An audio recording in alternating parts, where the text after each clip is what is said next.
So, good morning guys, and it's September 16, 2025. So, yan, bukas birthday ko na. So, I'm turning 32. So, yan. Kaya ako nandito sa YouTube and kaya gusto kong mag-upload ng mga videos patungkol sa aking nararamdaman.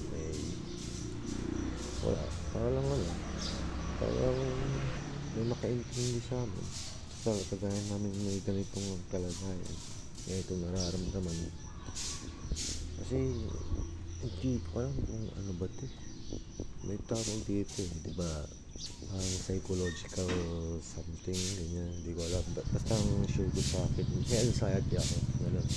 And maraming hindi pa nakakaintindi sa sakit na to. Ngayon gusto ko lang ipaalam yung mga symptoms, yung mga kung ano yung nararamdaman namin once na umatake, ganun. So, matagal na ako nagkaroon ng anxiety.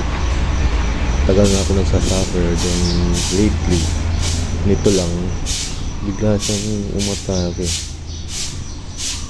Until now pa naman. Wala akong balanse sa katawan. Ewan ko kung ito ba yun.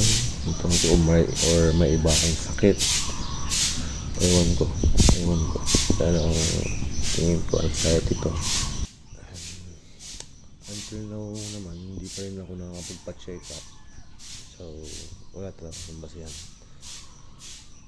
So, yun lang muna sa ngayon. Update ko kayo ulit ibang videos. Bye-bye.